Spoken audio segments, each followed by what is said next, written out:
Yo, what's up guys? Badge back with another build video for you. So as you guys can see, I got a hybrid Eclipse protocol build here. Well, you can't see it because I haven't showed it to you yet, but you get my drift. Dudes try to burn me, they're trying to foam me, and it's not working. And you guys know in TU10, foam launchers have been like top tier right now. Everybody's abusing the hell out of it. So the purpose of me making this build, because I got tired of that, man. All these tank builds running foams, or you know, these DPS builds running foam. I don't have to worry about that with this particular build. Dude just tried to hit me with the airburst seeker mine, and it did nothing to me because I got a 100% burn resistance. I have 100% bleed resistance, and I have 86 has protection, and I have decent damage on this build. I have 3 skill tiers, which is helping with the foam and the skill hive, stinger hive, and I'm constantly procking wicked every single time, and trauma on the chest plate too. But I will show you guys the build, man. If you guys want to skip ahead into the video so you can check out the build showcase, so you can get that blueprint down, that formula, you can have fun with it. This dude tried to one-tap me with this freaking sniper build, and I can tell you that build hits, man. But like I said, crowd control. This guy tried to foam me. He couldn't even foam me. I was out of it. I didn't have to press square to get out. I was already out of it. I got enough damage, man. I'm running the Lady Death in a shotgun, as you guys see. I'm able to take on like 3 people. Like if they don't have a bulwark, why I don't have a little trouble with it. You know, it's all about having fun, man. Like I can catch these dudes off guard because they're not used to it. And on top of that, I have 4. This dude's foamed me too. I have 4 foam launchers in the canister. 4. While everybody else is running 1 or 2, I got 4. So, you know, I can control the match. See, he was trying to bleed me. His bleeder hive wasn't doing anything. He was foaming me. I was getting out of it. I don't even stay in the foam. Like I'm able to do these things, man. Like I love the way this build is because it's so much fun playing with this. This guy tried to blind me. I was not even blind anymore, so he went chasing after me. I popped that armor kit. You know, the way I play with this is to my playstyle. I'm able to rush and be passive aggressive. Normally I just like to rush in and just go ham, but in this particular patch you cannot do that, man. So, yo, we're gonna go into the build. If you guys stayed around to this long, I appreciate it. Be sure to smash that like button. Let's check out this build, baby. Let's go. Alright, first I'm going to show you what I have on the build. We're going to go over here to the specialization table. And I'm running a demolition specialist. Now, you can run any specialist you want, but the reason I'm running a demolition specialist is because you get burn resistance. You get like 20%. You get an increased burn resistance by 20%, which is good because I have 100 burn resistance on this build and 100% bleed. So that 20% helps and adds to that. You also get, let's go down here.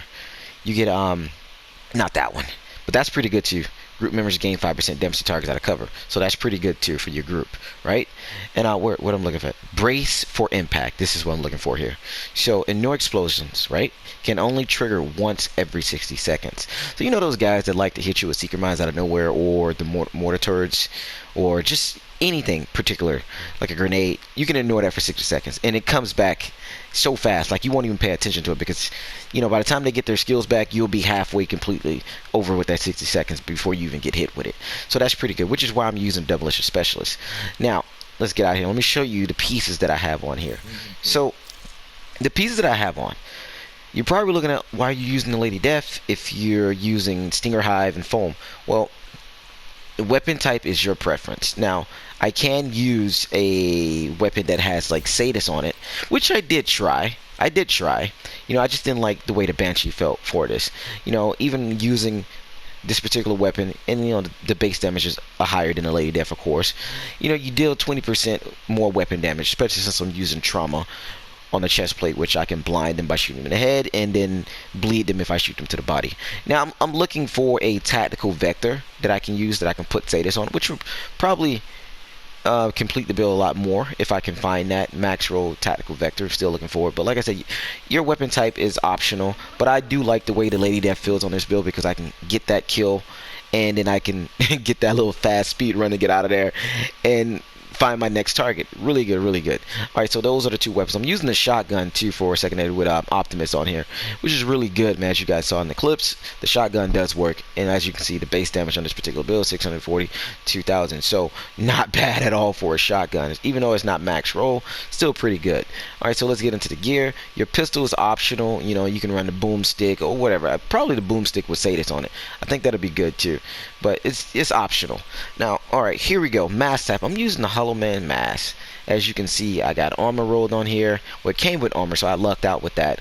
And I think it had like explosive resistance, and I got rid of that and rolled hatch protection. So that's like 20% hatch protection right there on this particular mask, which is really good. Really good. And then we're going to go over here to my backpack. So my backpack and my chest, as you can see, Wicked and Trauma. I'm running a 2-piece Cheska, which gives you 10% crit hit chance and 10% hatch protection, as you can see. And I got all reds on here. I got weapon damage. I got for my core attribute and my regular attributes, I got headshot damage in percent and critical hit damage, which is like 11.2. And I also got a blue mod slot here, which also is helping me get that 100% bleed resistance. So I got a 9.2% bleed resistance there, and I wrote Wicked on the backpack. So what is Wicked? Applying a status effect increases total weapon damage by 18% for 20 seconds, which is really good. On this particular build, if you guys saw in Eclipse, I'm always proccing Wicked. If I'm using the Stinger Hive, if I'm using the foam launcher, or if I'm just shooting them with my gun, I'm proccing Wicked non-stop. So I'm always gonna have that 18% extra damage that I'm dishing out because of that talent and the way I got the build set up. Alright, so let's go to my chest plate. Like I told you guys, I'm using Trauma on the chest plate. As you can see, I got core attributes, weapon damage, and then the minor attributes are hatch protection 10, of course, and then bleed resistance mod, and then the headshot damage. Now I do wish that the headshot damage was crit hit chance or more crit hit damage. I wish it was that, but you know, you get what you get. I'm still looking for better pieces to fully optimize this build, max out everything if I can. But Trauma, as you can see, both of these talents here, you apply a bleed or you apply a blind by either applying a blind by shooting them in the head or applying a bleed by shooting them in the chest, which is very helpful, like I said, because I'm constantly proccing Wicked and getting that Wicked 18% damage. Now I wish I had a weapon talent that does both, like a weapon talent that combine Wicked or the blind status effect and then the Sadis status effect. It would have been nice to have those two combined, and then you can just dish out those damage. But you know, these developers, man, you know. Alright, so as you guys can see, you're probably wondering, scratching your head, why are you running 3-piece Eclipse Protocol? The reason I'm running 3-piece Eclipse Protocol is because the 2-piece gives you 15% status effect, and the 3-piece gives you 15% skill haste, which is useful for this particular build, and then it also gives you 30% hatch protection. So my main reason for making this build is because I got tired of running across all these tank builds running foam launcher. Every 5 steps I was taking, I was foam non-stop. And with this particular build, I don't have to worry about being foam. As you guys saw in the clips, I'm not foam, but I'm foaming them, and my foam is a lot stronger than theirs. So, and it's crazy, and every time I foam them, I'm proccing Wicked, and then I drop the Stinger Hive, and then I shoot them, or I'll foam them, shoot them, then drop Stinger Hive, or I drop Stinger Hive, then foam them, then shoot them. They're going to be constantly underneath the status effect. They have no hatch protection, so they're going to be worried about bleeding, and I'm not the only one that's shooting them. As soon as somebody see a player foam, everybody just automatically focus that one player. You know, it's constant damage. So these dudes have no time to regen. No time. And people that try to foam me or try to put me underneath a bleed status effect or blind me, it does nothing to me. It does nothing to me. I have, let's go down to my hatch protection. Let's go here. I got 85.6 hatch protection, right? And then I got 100% bleed resistance, which Stinger Hives do nothing to me because players try to bleed me with their Stinger Hives and they do nothing. And then I got 100% burn resistance. They try to burn me, they do nothing to me. So, you know, like the Air Burst Seeker Mine, somebody tried to hit me with it and it did nothing to me. Somebody tried to hit me with the Banshee Pulse, it did nothing to me. And I like the way this build's set up, man. It's a hybrid build. It's a hybrid build and it's unique. You know, everybody else is running like either Bulwark, Foundry Bulwark, or they're running 4-piece Eclipse Protocol, or, you know, they're running some red DPS armor regen Foundry Bulwark with the Murakami and Brigard knee pads, you know. And I made you guys something here that's fun. Now, you do not have to follow this build that I have. You can make it to your own liking. You can have fun with this, man. It's your choice. Like Intimidate and Adrenaline Rush. That's what I meant.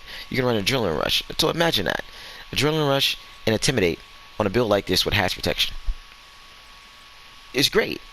You know, most of you guys' watch levels are complete. My watch is not complete at all. I can show you. It's not. I'm sitting at 559.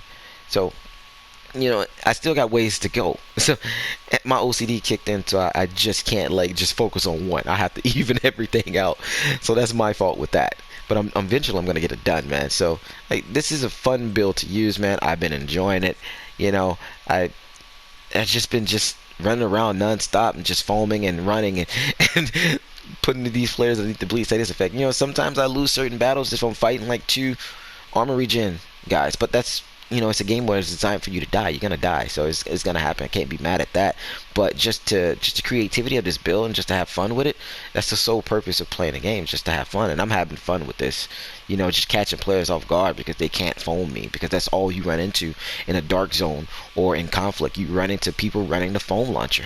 They're running either a shield in the foam or they're running the freaking decoy in a foam. But this is a build for you guys to have fun with, or give you guys a blueprint to critique this and make it your own way. Like I said, 3 Eclipse protocol with Intimidate and Adrenaline Rush and a different mask or the Coyotes, and you got a party. You can run 3-piece Providence and probably get the same. Probably won't get 100%, but you know, you get where I'm going. You can get that extra damage if you're looking for that, and still have the 100% bleed. I know a lot of people are saying, why didn't you use the 511? I really don't like 511. It gives you what? 511 gives you what? Health. You get health, incoming repairs, and hazard protection. I mean, like, if you want to go for that instead of using a Stinger Hive, you want to use a Healer Hive, you can do that. You can run the 3-piece Future Initiative and go that route, because you get the 30% repair skills, and then skill haste, and then 30% skill duration. So if you want to go Eclipse Protocol, Future Initiative with a 3-piece, and then have some hybrid DPS build with Providence, you can go that route too. You go that route. You have the 3 skill tiers, and you just change the core attribute to something else, and you can still get a decent amount of heals. You can run a Fixer Drone and the Restorer Hive, and you can go with that. Like, you know, you don't have to go all full pieces. So, you know, like for my attributes here, I got hash protection here, still skill tier, of course. I got skill tier, and then 5.7% crit chance, and then for my holster, I got skill tier, of course, and then 12% crit hit damage. And as you guys saw in Eclipse, it hits, man. It's a great build. So I just want to showcase this to you guys. Hopefully you guys enjoy it. Be sure to smash that like button and subscribe if you're new. This is Badger signing out, and I'll see you guys in the next one. Be breezy. I'm out.